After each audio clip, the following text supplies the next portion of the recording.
아가씨도 해병이야? 여자가 해병 정신을 알기나 해? 민간 등산로에서 버젓이 정복을 입고 술판을 벌이는 선배라는 이름의 군인들. 그리고 그들의 짐꾼이 되어 온갖 수발을 들며 한 인간의 영혼이 무참히 파괴되고 있는 젊은 부사관. 그 모든 것을 외면하고 그저 지나치려던 조직의 거대한 침묵에 순응하려던 한 사람. 바로 그 순간 그녀는 결심합니다. 이 썩어빠진 왕국의 방관자가 아닌 가장 냉혹하고 무자비한 심판관이 되기로. 여러분, 오늘도 편안한 시간 보내고 계신가요? 여러분의 일상을 댓글로 공유해 주시면서 오늘의 이야기가 흥미로우셨다면 잊지 마시고 구독과 좋아요 한 번씩 꼭 눌러주시면 감사하겠습니다. 이야기 지금 바로 시작하겠습니다. 10월의 마지막 토요일. 경상북도 포항시 북구에 자리한 내연산은 이른 아침부터 가을의 절정을 뽐내고 있었다. 밤사이 내린 이슬을 머금은 단풍잎들이 계곡을 따라 붉고 노란 수채화를 그려냈고 차갑지만 상쾌한 공기는 산을 찾는 이들의 폐부를 깊숙이 파고들었다. 보경사를 지나 본격적인 등산로에 접어드는 길목, 아직은 한산한 시간이었다. 키 170cm가 조금 넘는 다부진 체격의 한 여성이 등산 스틱 길이를 조절하며 몸을 풀고 있었다. 이름은 강지우, 나이는 43. 그녀의 직업은 군인이었고 계급은 대한민국 해병대 대령이었다. 현재 해병대사령부 감찰실에서 근무하는 그녀에게 주말의 단독 산행은 단순한 취미 이상의 의미를 가졌다. 그것은 흐트러진 정신을 가다듬는 명상이자 일주일간 쌓인 스트레스를 풀어내는 의식이었으며 무엇보다 다음 임무를 위한 체력을 단련하는 훈련의 연장이었다.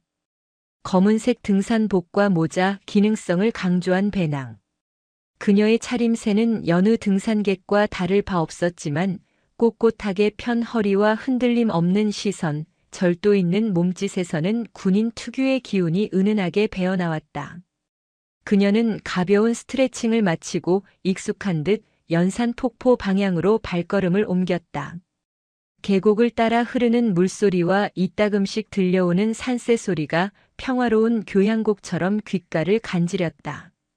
등산을 시작한 지 20분쯤 지났을까. 고요하던 산의 평화를 깨는 소음이 등 뒤에서부터 서서히 다가오기 시작했다. 처음에는 여러 사람의 말소리려니 했지만 거리가 가까워질수록 그것은 평범한 등산객의 대화가 아님을 알 수 있었다. 핫, 둘, 셋, 넷. 귀신 잡는 해병대. 안 되면 될 때까지. 산 전체를 쩌렁쩌렁 울리는 우렁찬 구호 소리. 강지우 대령은 미간을 살짝 찌푸리며 걸음을 멈추고 뒤를 돌아보았다. 50m쯤 뒤 산길을 오르는 한 무리의 사람들이 시야에 들어왔다. 어림잡아 10대 명. 그들의 복장은 등산객의 것이 아니었다. 선두에 선 남자는 붉은색 바탕에 해병대 글자와 앵카 문양이 새겨진 깃발을 들고 있었고 무리의 대다수는 눈에 띄는 붉은색 티셔츠나 바람막이를 맞춰 입고 있었다. 해산맥 산악회라는 글자가 등판에 큼지막하게 박혀 있었다. 문제는 그들 중 일부의 복장이었다.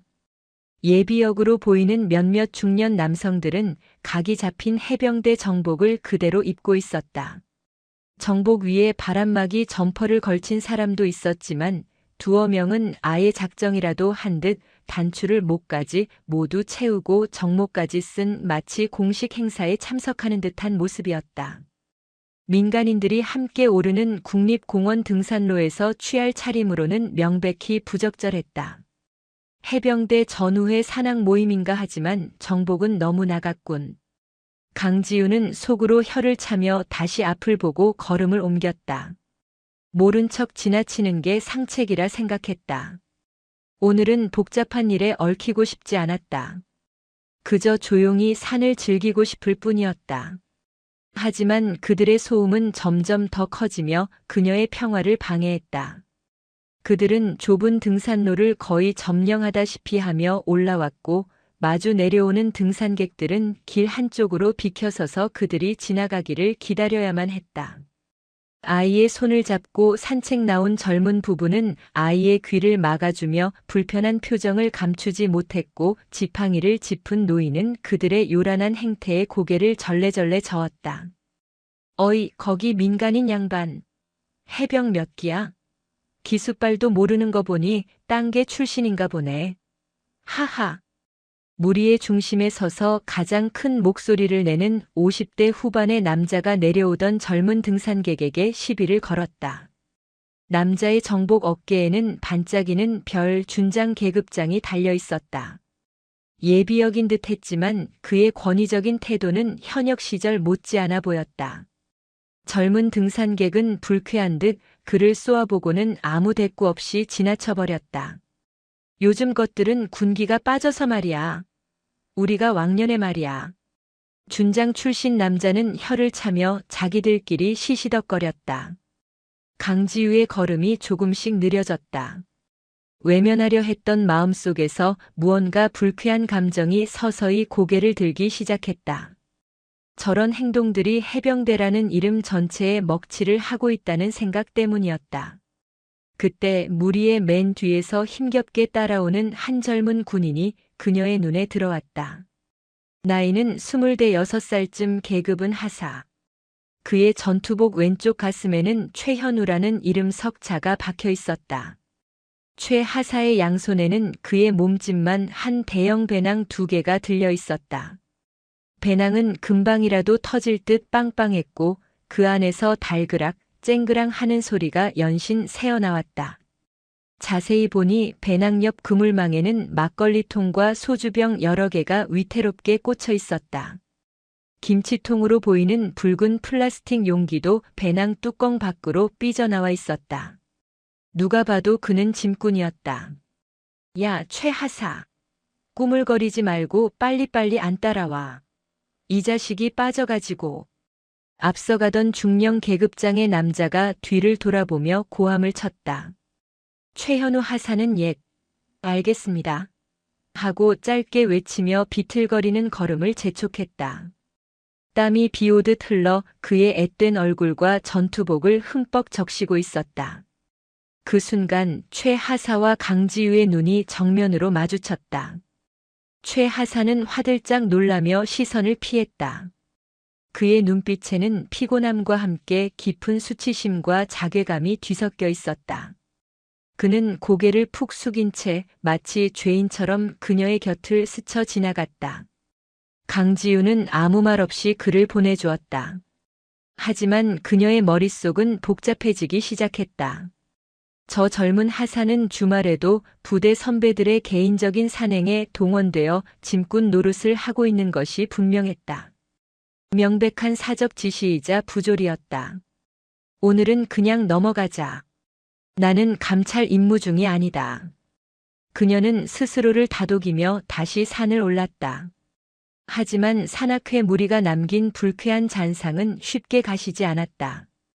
그들의 웃음소리와 구호는 바람을 타고 계속해서 그녀의 귓전을 때렸고 아름다운 내연산의 가을 풍경은 조금씩 빛을 잃어가고 있었다. 1시간가량 지났을까? 연산 폭포를 지나 선일대로 향하는 가파른 오르막길에 접어들었다. 정상에 가까워질수록 소음은 더욱 심해졌다. 이번에는 구호가 아니었다. 여러 사람의 고성과 웃음소리, 술잔이 부딪히는 소리가 한데 뒤섞여 있었다. 강지우는 걸음을 멈추고 소리가 들려오는 쪽으로 고개를 돌렸다. 선일대 정상 북은 전망이 가장 좋은 너른 바위 위였다. 그곳에서는 상상했던 것보다 더 낮 뜨거운 광경이 펼쳐지고 있었다. 대형 돗자리 여러 개가 바위를 뒤덮고 있었고 그 위에는 족발과 보쌈, 각종 전과 회까지 마치 잔치집처럼 음식이 푸짐하게 차려져 있었다. 수십 병은 좋게 넘어 보이는 막걸리와 소주병들이 여기저기 널브러져 있었다. 김치와 마늘 냄새, 술 냄새가 진동하며 맑은 산 공기를 더럽히고 있었다. 정복과 붉은 단체복을 입은 해산맥 산악회 회원들은 바위 곳곳에 둘러앉아 그야말로 난장판을 벌이고 있었다. 자, 회장님. 제가 한 잔 올리겠습니다. 필승. 40대 후반으로 보이는 현역 대령 계급장을 단 남자가 예비역 준장에게 막걸리 사발을 건네며 아부하듯 말했다. 그의 이름은 황인철이었다. 산악회의 부회장을 맡고 있는 듯 했다. 그래, 황 대령. 역시 해병은 이래야 마시지. 산 정상에서 마시는 막걸리 맛, 이거 모르는 놈들은 인생 헛산 거야. 자, 다 같이 원샷. 산악회 회장인 오태식 예비역 준장이 막걸리 사발을 높이 쳐들며 호기롭게 외쳤다. 필승. 사람들이 일제히 잔을 부딪히며 화답했다. 쨍 하는 소리가 산 정상에 울려 퍼졌다. 강지우는 조금 떨어진 나무 뒤에 서서 그 광경을 말없이 지켜보았다. 표정에는 변화가 없었지만 그녀의 눈빛은 얼음장처럼 차갑게 식어가고 있었다. 정상에는 그들만 있는 것이 아니었다. 아름다운 풍경을 배경으로 사진을 찍거나 잠시 쉬어가려던 다른 등산객들도 있었다. 하지만 모두 그들의 소란과 험악한 분위기에 눌려 가장자리로 물러나 있거나 아예 자리를 피해 서둘러 하산하고 있었다. 한 가족은 아이들이 뭘 배울까 두려운 듯 서둘러 자리를 떴고 젊은 연인은 진짜 최악이다라고 작게 속삭이며 눈살을 찌푸렸다. 야, 최하사. 술 떨어졌다. 가서 막걸리 더 가져와. 황인철 대령이 돗자리 한쪽에 쪼그려 앉아있는 최현우 하사에게 손가락질하며 명령했다. 황 대령은 정복 단추를 가슴까지 풀어 헤치고 다리를 쭉 뻗은 채 거만하게 앉아 있었다. 얼굴은 이미 술기운으로 벌겋게 달아올라 있었다. 최 하사는 말없이 일어나 구석에 놓아두었던 배낭으로 향했다. 그의 손이 미세하게 떨리고 있었다. 그는 주섬주섬 막걸리 2통을 더 꺼내 황 대령의 잔부터 채워주었다. 이게 바로 해병의 품격 아니겠어. 품격. 황 대령은 잔을 받아들며 만족스러운 듯 외쳤다. 옆에 앉아있던 박상훈 중령이 웃으며 박수를 쳤다. 산악회 총무를 맡고 있는 그는 연신 스마트폰을 꺼내 사진을 찍어댔다. 회장님, 부회장님, 여기 보시고 한번 웃어주십시오. 오늘 사진 제대로 찍어서 우리 산악회 밴드에 올려야 합니다. 해병의 기상을 널리 알려야죠. 오태식 예비역 준장은 기름진 족발을 손으로 집어뜯으며 카메라를 향해 활짝 웃어 보였다. 다른 사람들도 술잔을 들고 왁자지껄 모여들어 포즈를 취했다. 정복을 입은 채 술에 취해 흐트러진 모습으로. 그들은 그것이 해병의 기상이라 믿고 있는 듯 했다. 그때였다. 강지우가 더 이상 지켜볼 수 없다는 듯 조용히 그들을 향해 걸음을 옮기기 시작했다. 그녀의 등산화는 소리 없이 바위를 밟았다. 술에 취해 자기들만의 세상에 빠져 있던 산악회 회원 중 누구도 그녀의 접근을 눈치채지 못했다. 강지우는 돗자리로부터 5걸음 정도 떨어진 곳에 멈춰 섰다. 그리고는 아무 말 없이 그들을 응시했다. 차가운 침묵이었다. 바람이 잠시 멎었다. 선일대 정상의 소란스럽던 공기가 순간적으로 얼어붙었다. 술잔을 부딪히던 소리, 왁자지껄하던 웃음소리가 모두 사라진 자리에 어색한 정적이 내려앉았다. 붉은 단체복을 입은 수십 명의 시선이 일제히 한 곳으로 향했다. 검은 등산복 차림의 여성 강지우 대령이었다. 가장 먼저 침묵을 깬 것은 산악회 총무인 박상훈 중령이었다. 그는 스마트폰을 든 채 어색하게 웃으며 말했다. 저기, 등산객이시면 이쪽은 저희가 잠시 행사를 하고 있어서 다른 쪽으로 좀. 하지만 그의 말은 끝을 맺지 못했다. 강지우의 시선이 그를 향하지 않았기 때문이었다. 그녀는 술에 취해 돗자리에 비스듬히 누워있던 황인철 대령과 그 옆에서 거들먹거리며 족발을 뜯고 있던 오태식 예비역 준장을 정면으로 응시하고 있었다. 술기운이 오른 황인철 대령이 기분 나쁜 듯 인상을 찌푸리며 일어섰다. 현역 해병대 1사단 이연대장. 포항 일대에서는 그의 위세가 하늘을 찔렀다. 뭡니까, 아줌마? 남들 노는 데 와서 초 치지 말고 그냥 갈 길 가쇼. 여긴 우리 해병대 해산맥 산악회 자리니까. 그의 목소리에는 짜증과 오만함이 가득했다. 민간인 여자가 감히 자신들의 성역에 끼어든다는 불쾌감의 표현이었다. 강지우는 한 걸음 더 다가섰다. 그녀의 차분하지만 단호한 목소리가 소음이 사라진 정상에 울려 퍼졌다. 실례합니다. 지나가려던 등산객이 아닙니다. 그녀는 정복을 입은 황인철 대령과 오태식 예비역 준장을 정확히 가리켰다. 두 분께 말씀드립니다. 군인복제령 제10조 군복의 착용 구분 및 공무원 행동 강령 제13조 품위 유지 위반으로 보입니다. 민간인이 이용하는 공공장소 및 등산로에서의 정복 착용 음주, 고성 방가 등의 소란 행위는 명백한 규정 위반입니다. 그녀의 입에서 군인복제령, 공무원 행동 강령 같은 전문 용어가 막힘없이 흘러나오자 좌중은 순간 당황했다. 하지만 그 당황은 곧 비웃음으로 바뀌었다. 술기운은 이성을 마비시키고 오만함을 부추겼다. 오태식 예비역 준장이 들고 있던 족발뼈를 바위 틈에 던지며 껄껄 웃었다. 하하, 이 양반이 지금 뭐라고 하는 거야? 군인복제령? 아가씨, 혹시 남편이 군인이야? 아니면 아들이 해병대라도 나왔나? 우리가 누군 줄 알고 감히 훈계를 해. 그의 말에 주변 회원들이 다시 긴장을 풀고 키득거리기 시작했다. 회장님 말씀이 맞습니다. 여자가 해병 정신을 알랑까 모르겠네. 이리 와서 막걸리나 한 잔 받으쇼. 우리가 특별히 해병의 기상을 보여줄게. 황인철 대령도 거들었다. 그는 강지우의 위아래를 훑어보며 경멸적인 미소를 지었다. 아줌마, 우리가 그냥 좋게 좋게 넘어가려고 했는데 지금 당신 국무 방해하는 거야. 내가 누군지 알아? 나 포항 1사단 이연대장 황인철 대령이야. 당장 안 꺼져? 그는 연대장이라는 직책에 힘을 주며 노골적으로 위협했다. 그 순간 구석에서 이 모든 것을 지켜보던 최현우 하사의 얼굴이 새하얗게 질렸다.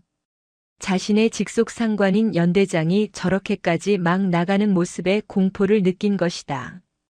강지우의 표정에는 미동도 없었다. 그녀는 천천히 자신의 등산 조끼 주머니로 손을 가져갔다. 제 신분을 밝히기 전에 마지막으로 경고합니다. 지금 즉시 음주 행위를 중단하고 불법 착용한 정복을 환복하십시오. 그리고 이 모든 쓰레기와 음식물을 정리하여 즉시 하산하십시오. 이 아줌마가 진짜 보자 하니까. 황인철 대령의 인내심이 바닥났다. 그가 강지우에게 손가락질하며 다가오려는 순간이었다. 황 대령. 강지우의 입에서 그의 계급과 이름이 정확히 호명되었다. 황인철은 우뚝 멈춰 섰다. 상급자에게는 경례부터 하는 게 순서 아닌가. 뭐라고? 황인철의 눈이 의심으로 가득 찼다. 상급자? 이 여자가? 강지우는 주머니에서 자신의 스마트폰을 꺼냈다. 그리고는 녹화 버튼이 켜진 카메라를 그들에게 돌렸다. 포항 1사단 이연대장 황인철 대령. 본인 음주 사실 및 민간인 위협 사실 영상으로 기록되었습니다. 또한 예비역 장성에게 사적 충성을 다하는 현역 지휘관의 모습 잘 봤습니다. 황인철의 얼굴에서 술기운이 순식간에 사라졌다. 그의 동공과 심하게 흔들렸다. 녹화? 사적 충성?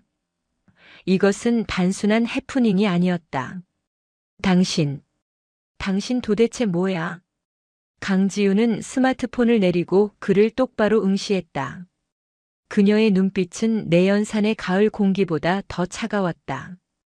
해병대사령부 감찰실 감찰과장. 강지우 대령이다.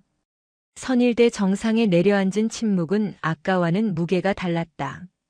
그것은 공포가 만들어낸 진공 상태의 침묵이었다. 감찰실. 그 세 글자는 현역 군인에게 있어 저승사자의 이름과도 같았다. 특히 지휘관들에게는 더욱 그랬다. 감찰실? 총무를 맡고 있던 박상훈 중령이 더듬거리며 뒷걸음질 쳤다. 그의 손에서 스마트폰이 툭 하고 돗자리 위로 떨어졌다. 황인철 대령은 마치 시간이 멈춘 듯 그 자리에 못 박혀 있었다. 사령부 감찰실. 그것도 과장. 자신과 같은 대령 계급이었지만 그 보직이 갖는 무게는 연대장 따위와는 비교할 수 없었다. 감찰실 과장은 장군들의 목까지 겨눌 수 있는 칼자루였다. 필승.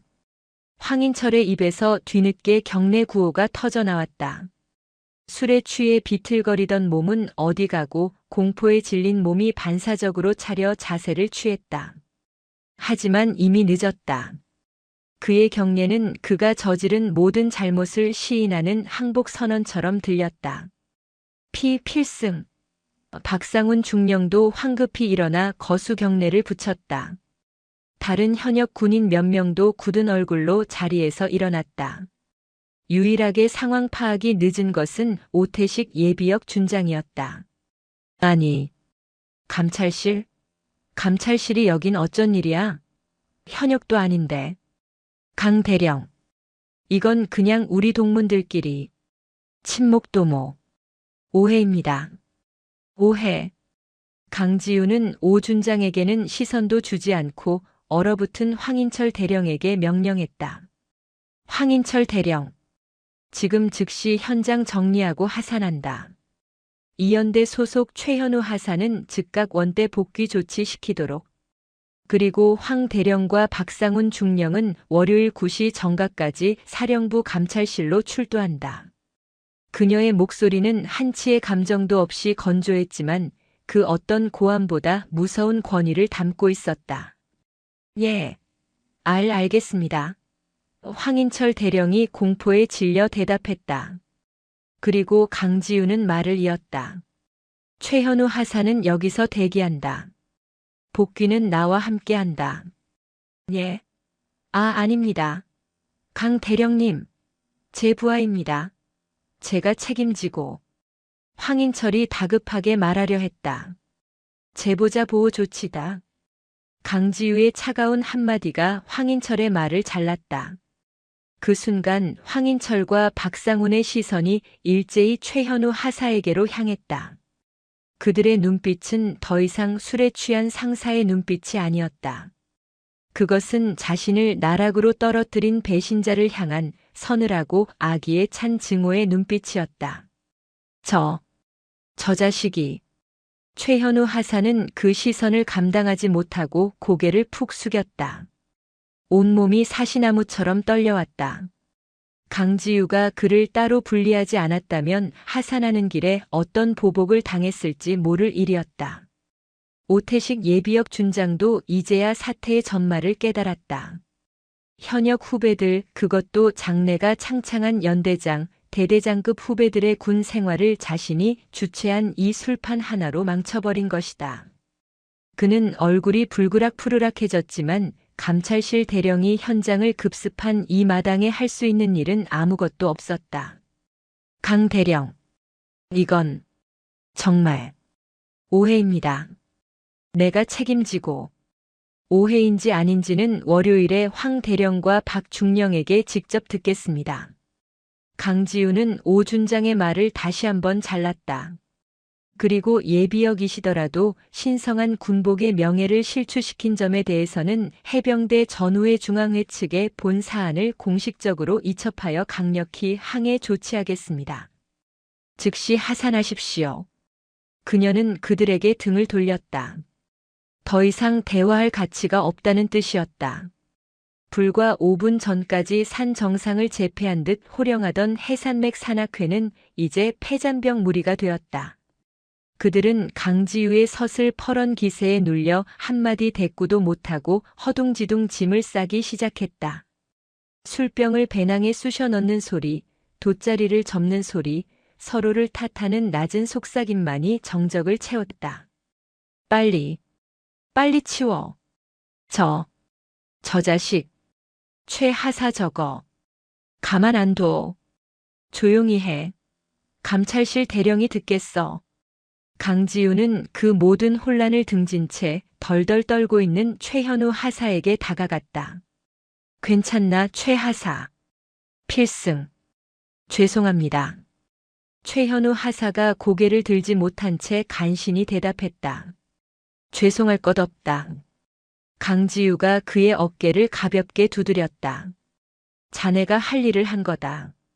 진짜 해병은 저런 게 아니니까. 최 하사는 그 말에 울컥 차오르는 것을 참으려 입술을 깨물었다.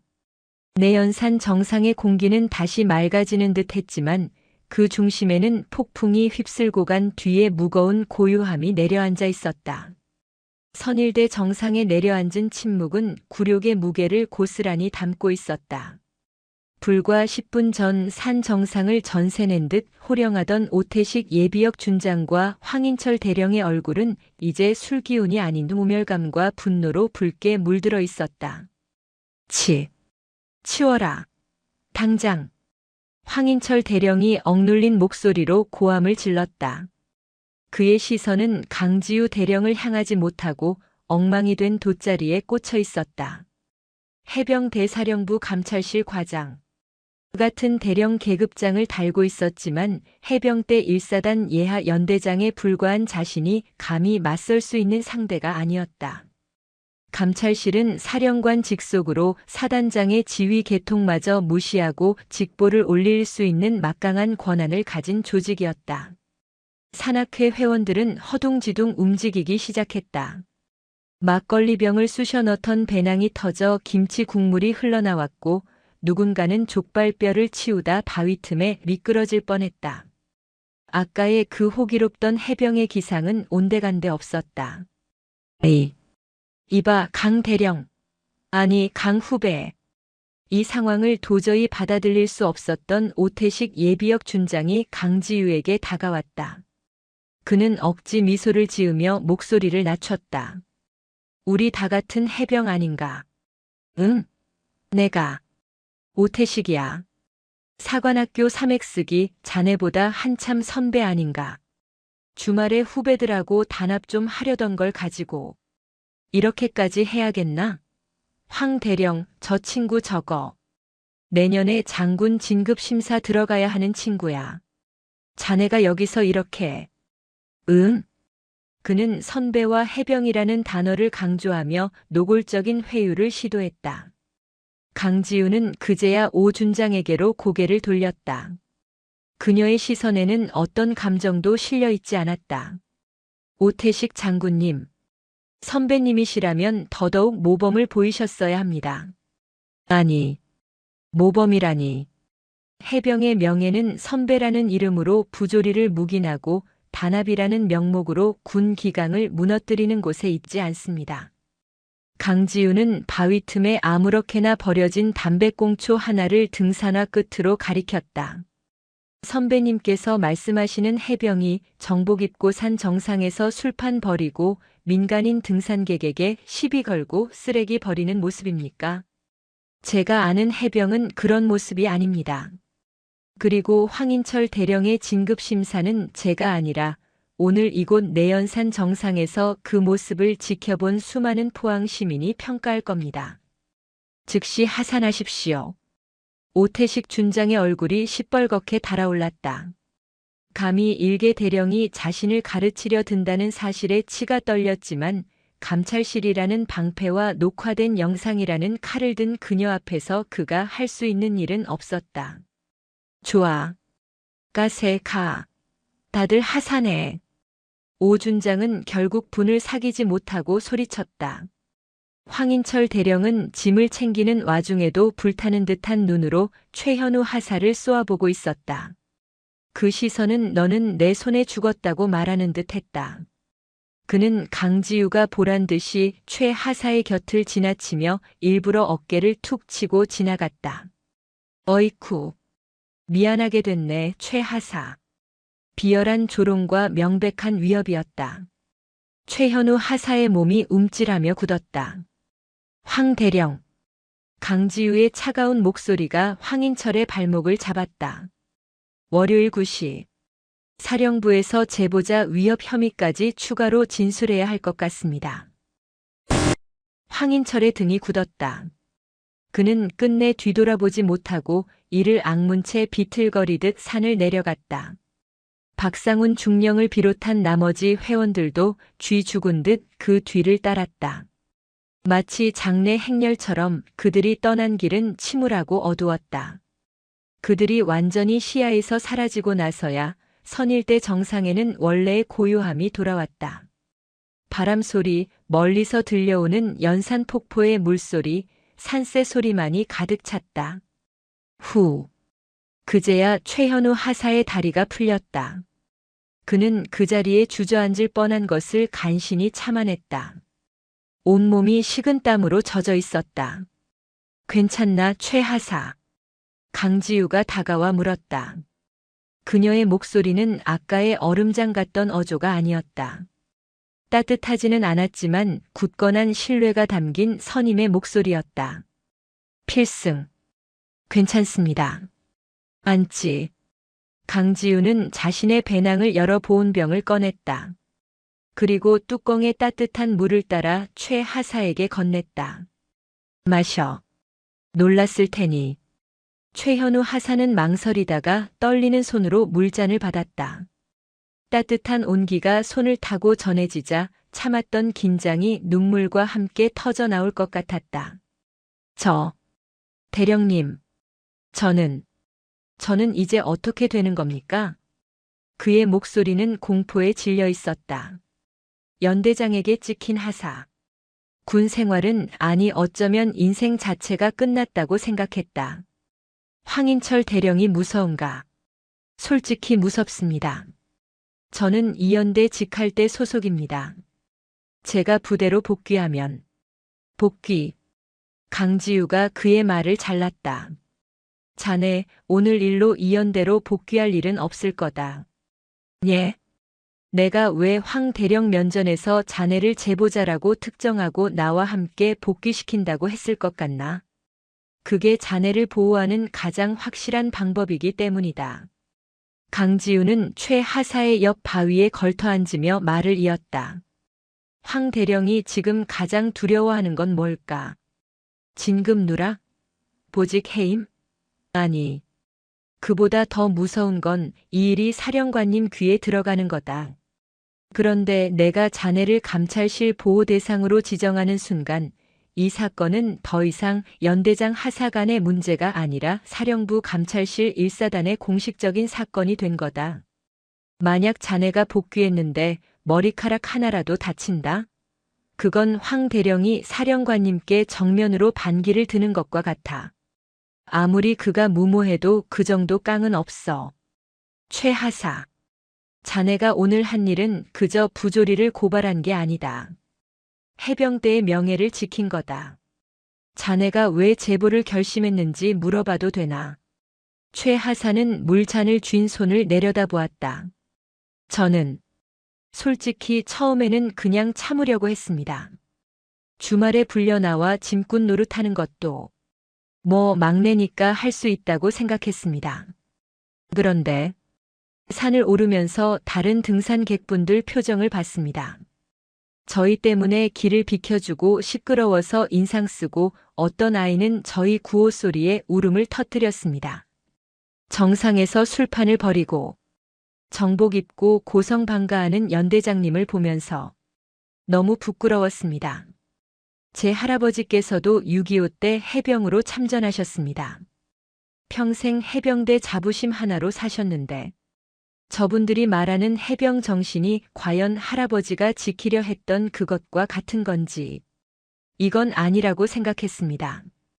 그래서 대령님께 익명으로 메일을 보냈습니다. 강지우는 조용히 고개를 끄덕였다. 그녀는 최 하사의 제보 메일을 기억했다. 내연산 해산맥 산악회 정복 착용.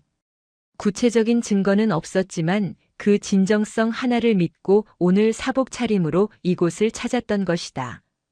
자네 할아버지께서 오늘 최 하사를 보셨다면 그 어떤 해병보다 자랑스러워 하셨을 거다. 강지우는 자리에서 일어났다. 이제 우리도 내려가자. 놈들이 흘리고 간 쓰레기 우리가 마저 치우고. 그녀는 황인철 무리가 미처 챙기지 못하고 바위 틈에 숨겨둔 빈 소주병과 과자 봉지들을 자신의 배낭 옆 주머니에 묵묵히 챙겨 넣었다. 최 하사도 말없이 일어나 남은 쓰레기들을 주워 담았다. 하산하는 길.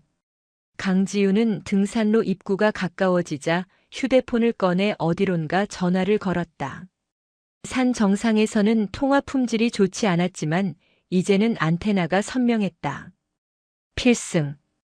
감찰과장 강지우 대령입니다. 그녀의 목소리가 다시 감찰관의 것으로 돌아왔다. 예, 포항 내연산 현장입니다. 1사단 2연대장 황인철 대령, XXX대대 박상훈 중령. 군인복제령 위반, 품위유지 의무 위반, 사적 지시 및 제보자 위협 혐의 확인했습니다. 예, 증거 영상 및 녹취 확보 완료했습니다. 월요일 90으로 공식 감찰 조사 개시합니다. 본건 사령관님께 즉시 직보 올려주십시오. 최 하사는 옆에서 들려오는 보고 내용에 숨을 삼켰다. 사령관 직보. 일이 자신이 상상했던 것보다 훨씬 더 커지고 있었다. 추가로 제보자 1명 현장에서 신병 확보했습니다. 예, 이연대 최현우 하사. 1사단 헌병대가 아닌 사령부 직할 헌병대에서 즉시 차량 지원 바랍니다. 제보자 신변 보호 최우선입니다. 위치는 내연산 보경사 주차장. 20분 내로 도착 바랍니다. 이상. 전화를 끄는 강지우가 최 하사를 보았다. 들었나 최 하사. 자네는 이제 1사단 소속이 아니라 사령부 감찰실의 보호를 받는다. 1사단장은 물론 그 누구도 자네에게 손대지 못해. 보경사 주차장에 도착하자 약속한 듯 검은색 민수용 세단 한 대가 조용히 미끄러져 들어왔다. 번호판은 해병대사령부 소속임을 나타내고 있었다. 운전석에서 내린 중사가 강지우에게 경례했다. 필승. 사령부 헌병대 김 중사입니다. 지원 나왔습니다. 수고했다. 이쪽은 최현우 하사다. 부대 복귀 없이 안전하게 관사로 이동 조치하도록. 내일부로 최 하사는 사령부 감찰실 행정지원 파견 근무를 명받을 거다. 부대로 돌아갈 걱정은 하지 마라. 예, 알겠습니다. 최현우 하사는 차에 타기 전 강지우를 향해 섰다. 그리고 그의 군 생활을 통틀어 가장 크고 절도 있는 목소리로 외쳤다. 대령님, 정말 감사합니다. 필승. 눈물이 그의 뺨을 타고 흘렀다. 강지우는 말없이 하지만 그 누구보다 굳건하게 그의 경례를 받았다. 주말이 지나고 살을 애는 듯한 가을바람이 부는 월요일 아침. 해병대사령부 본관 3층 감찰실 현판이 붙은 복도에는 무거운 침묵이 흘렀다.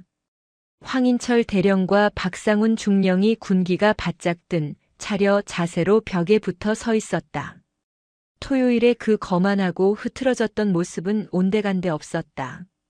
하룻밤 사이에 10년은 늙어버린 듯한 초췌하고 하얗게 질린 얼굴이었다. 그들의 각 잡힌 정복은 오히려 그들의 처지를 더욱 비참하게 만들었다. 8시 55분.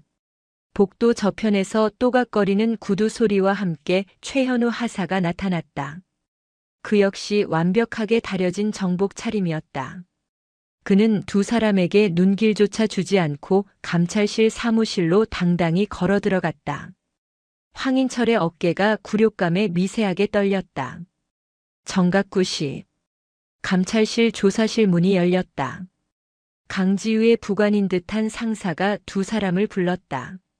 황인철 대령님, 박상훈 중령님. 들어오시죠. 조사실은 차가웠다. 긴 테이블 저편에 강지우 대령이 앉아 있었다. 그녀 역시 완벽한 정복 차림이었고 어깨의 붉은 대령 계급장은 그 어떤 권위보다 빛나고 있었다. 그녀는 일어서지도 경례를 받지도 않았다. 그녀는 테이블 위에 놓인 두꺼운 파일과 영상이 재생되고 있는 노트북 화면을 번갈아 보다가 마침내 고개를 들어 두 사람을 응시했다. 앉으시죠. 두 분. 황인철과 박상훈이 딱딱하게 굳은 채 자리에 앉았다. 그럼 내연산 선일대 정상에서 있었던 일에 대해 하나씩 아주 자세하게 진술해 주시기 바랍니다. 강지우 대령의 차가운 목소리가 조사실을 울렸다. 그것은 부끄러웠던 해병의 이름을 바로잡는 서슬퍼런 심판의 시작이었다. 조사실의 공기는 차가운 형광등 불빛 아래 굳어 있었다. 강지우 대령은 책상 위 노트북을 돌려 황인철 대령과 박상훈 중령을 향하게 했다. 화면에는 토요일 선일대 정상에서 벌어졌던 추태가 고스란히 재생되고 있었다. 강지우가 촬영한 영상이었다. 이게 바로 해병의 품격 아니겠어. 스피커를 통해 황인철 대령 자신의 목소리가 울려 퍼지자 그의 얼굴 근육이 경련하듯 떨렸다. 박상훈 중령은 아예 고개를 숙이고 시선을 피했다. 황인철 대령. 강지우가 서류에서 눈을 떼지 않은 채 물었다. 본인 맞습니까? 맞습니다. 민간 등산로에서 정복 착용, 음주, 고성방가, 민간인 위협. 그리고 상급자인 저에게 아줌마라고 칭하며 위협한 사실까지 모두 인정합니까? 황인철은 입술을 깨물었다. 인정하는 순간 모든 것이 끝장이었다. 하지만 영상이라는 명백한 증거 앞에서 부인할 수도 없었다. 저기 강 대령님. 그건 주말에 예비역 선배님 모시고 산악회 친목 행사라 술이 좀 과해서 실언을 한 것 같습니다. 오해. 강지우가 그의 말을 잘랐다. 그럼 이건 어떻습니까? 그녀는 노트북 화면을 바꿨다. 이번에 뜬 것은 해산맥 산악회 카카오톡 단체 대화방 캡처 화면이었다. 최현우 하사가 감찰실에 증거로 제출한 자료였다. 황인철 연대장님. 이번 주 토요일 내연산 산행 전원 참석이다. 오태식 장군님 모시는 자리니만큼 각별히 신경 쓰도록. 특히 예비역 선배님들께 우리 1사단 2연대의 기상을 보여드려야 하니 전원 정복 착용할 것. 막내들은 복장에 각별히 신경 쓰고 주류 및 안주 준비에 차질 없도록. 박상훈 중령이 총괄하고 최 하사는 내차 운전 및 짐 운반 담당. 이상. 황 대령. 친목 행사인데 전원 참석을 지시하고 정복 착용을 명령했습니까? 이건 명백한 직권 남용 및 사적 지시입니다.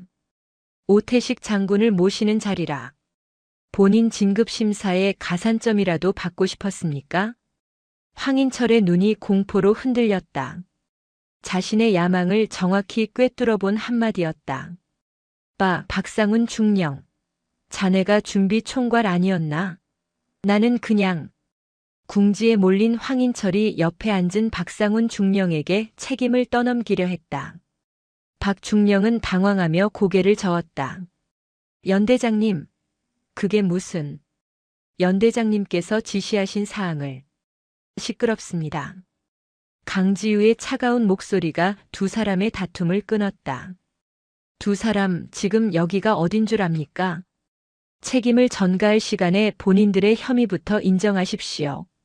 강지우는 다음 파일을 열었다. 그것은 최현우 하사의 지난 6개월간의 진술서와 증거 자료였다. 황인철 대령. 토요일의 짐꾼 노릇은 일회성이 아니더군요. 그녀는 한 장의 사진을 화면에 띄웠다. 새벽 4시 칠흑 같은 어둠 속 아파트 지하 주차장에서 찍힌 황인철 대령의 관사 차량 사진이었다. 최현우 하사는 지난 6개월간 주말 평균 1.5회, 총 37회에 걸쳐 대령님의 사적 용무에 동원되었습니다. 토요일 새벽 4시 서울에 있는 자제분의 대학 수시 논술 고사장까지 운전. 일요일 오후 사모님의 백화점 쇼핑 수행. 심지어 평일 저녁에는 관사에서 키우는 애완견 목욕까지 시켰더군요. 맞습니까? 황인철의 얼굴에서 빗물이 완전히 가셨다. 이건 최 하사가 자발적? 강지우는 코웃음을 쳤다. 그럼 이건 뭡니까? 화면에 최 하사의 부대 초과 근무 기록부와 황 대령의 개인 신용카드 사용 내역이 나란히 떴다. 최 하사가 서울로 운전한 날 대령님은 최 하사에게 주말 상황실 보좌로 초과 근무를 허위로 달아주었습니다. 명백한 공문서 위조입니다. 그리고 그날 발생한 톨게이트 비용과 주유비 12만 4천 원. 여기 최 하사 개인 카드로 결제된 내역이 있습니다. 부하에게 사적 지시를 내린 것도 모자라 금전적 착취까지 한 겁니다. 황인철은 더 이상 변명할 기력조차 잃었다. 모든 것이 끝났음을 직감했다. 강지우는 마지막으로 박상훈 중령을 보았다. 박상훈 중령. 본인은 연대장의 부당한 지시를 묵인하고 오히려 이에 동조하며 휘하 하급자인 최 하사에게 사적 지시를 재전달했습니다. 산악회 총무라는 명목으로 회계 장부를 조작하고 최 하사를 비롯한 현역 부사관들에게서 거둔 회비를 오태식 예비역 준장에게 상납한 정황도 확인되었습니다. 맞습니까? 박상훈 중령은 결국 무너졌다. 그는 책상에 이마를 박고 흐느끼기 시작했다. 죄송합니다. 정말 죄송합니다. 연대장님 지시라. 거부할 수가 없었습니다. 한 번만 용서해 주십시오. 심판은 끝났다. 강지우는 조사 종료 버튼을 누르고 자리에서 일어났다. 두 사람의 혐의는 오늘부로 감찰실 조사를 종결하고 즉시 해병대사령부 징계위원회 및 법무실로 이첩한다. 지금 즉시 보직 해임 대기 조치하며 본관을 나서는 순간부터 1사단 2연대에 대한 그 어떤 지휘 권한도 행사할 수 없음을 통보한다. 그것은 사실상의 사망 선고였다. 사건의 파장은 예상보다 훨씬 빠르고 거대했다. 사령관 직보는 그만큼 무서운 것이었다. 감찰 조사가 종결된 지 불과 사흘 만에 해병대사령부 정기징계위원회가 소집되었다. 황인철 대령은 모든 혐의가 인정되어 정직 3개월이라는 중징계를 받았다. 정직은 단순한 월급 정지가 아니었다. 진급심사에서 영구히 배제됨을 의미했다. 그의 가슴에 빛나던 연대장 지휘관 배지는 불명예스럽게 반납되었고 내년에 그토록 염원하던 장군 진급의 꿈은 산산조각 났다. 그는 사실상 군 생활의 종언을 고했다. 박상훈 중령 역시 감봉 3개월의 징계를 받고 즉시 보직 해임되었다. 대대장에서 물러난 그는 사령부 내에 한직으로 발령났고 그의 군 경력 역시 그날 내연산 정상에서 끝이 났다. 강지우는 약속대로 해병대 전우회 중앙회에 예비역 장성 품위 손상 및 현역 군인에 대한 부당한 영향력 행사 시도에 대한 공식 문건을 증거 자료와 함께 발송했다. 소식은 삽시간에 퍼져나갔다. 평생 해병이라는 이름 하나로 호가호위하던 그에게 돌아온 것은 존경이 아닌 경멸이었다. 그는 중앙회에서 맡고 있던 모든 고문직과 자문위원직에서 해촉되었다. 그가 주도하던 해산맥 산악회는 강제 해산되었으며 포항 지역 전우회에서조차 그를 해병의 명예를 실추시킨 인물로 낙인 찍고 외면했다. 현역들에게 호통치던 그의 영향력은 신기루처럼 사라졌다. 최현우 하사는 강지우의 약속대로 사건 직후 해병대사령부 감찰실 행정지원과로 정식 발령받았다. 1사단 2연대로 돌아갈 일은 없었다. 새로운 사무실은 조용했다. 누구도 그에게 사적인 심부름을 시키지 않았고 주말에 이유 없이 부르지도 않았다. 그는 오직 자신의 임무인 행정 업무에만 집중할 수 있었다. 처음에는 자신을 내부 고발자로 수군거릴까 두려웠지만 감찰실의 분위기는 달랐다. 그들은 최 하사를 배신자가 아닌 용기 있는 해병으로 덤덤하게 대했다. 그는 강지우 대령을 복도에서 가끔 마주쳤다. 마주칠 때마다 강 대령은 그에게 가벼운 목례를 건넸고 최 하사는 그 어떤 순간보다 각이 잡힌 경례로 화답했다. 그 짧은 순간의 교감만으로도 그는 자신이 옳은 일을 했다는 것을 매일 확인할 수 있었다. 그해 겨울은 유난히 추웠고 시간은 흘러 이듬해 4월이 되었다.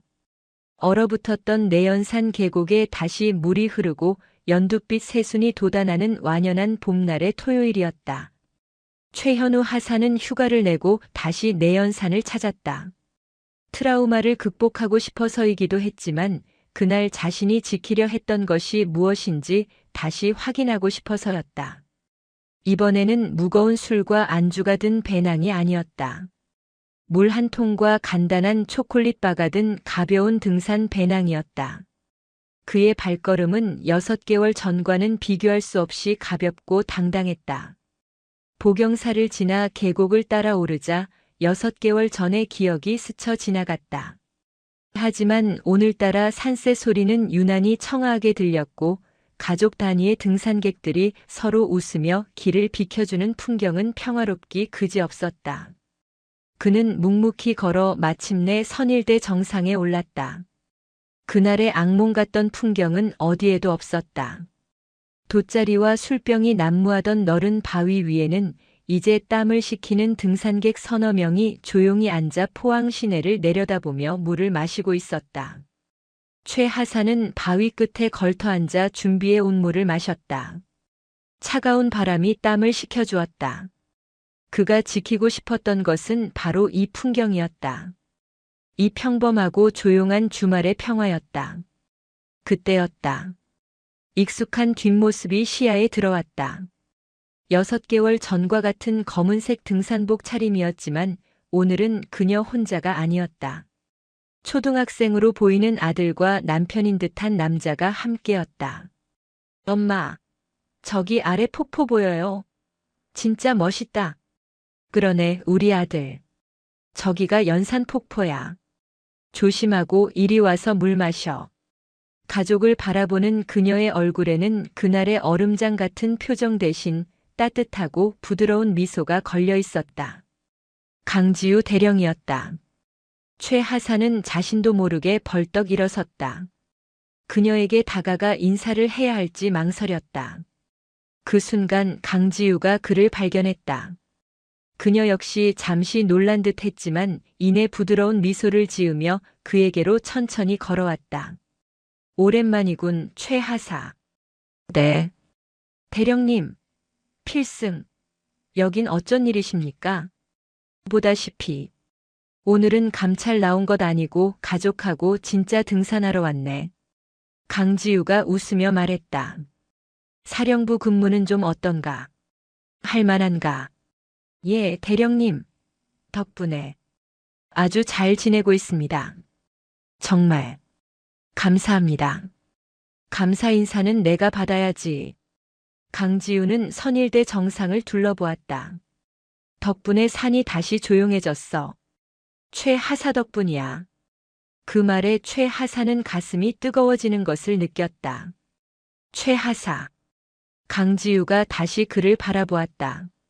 자네가 생각하는 진짜 해병 정신은 뭔가? 최 하사는 잠시 생각에 잠겼다가 망설임 없이 대답했다. 정의와 자유를 위하여. 입대할 때 배운 그대로인 것 같습니다. 시끄럽게 구호를 외치거나 술을 마시는 게 아니라 지금 이 평화로운 풍경처럼 보이지 않는 곳에서 묵묵히 정의를 지키는 것이라 생각합니다. 강지우는 만족스러운 듯 고개를 끄덕였다. 좋은 대답이다. 그 마음 잊지 말고 군 생활 열심히 하게. 필승.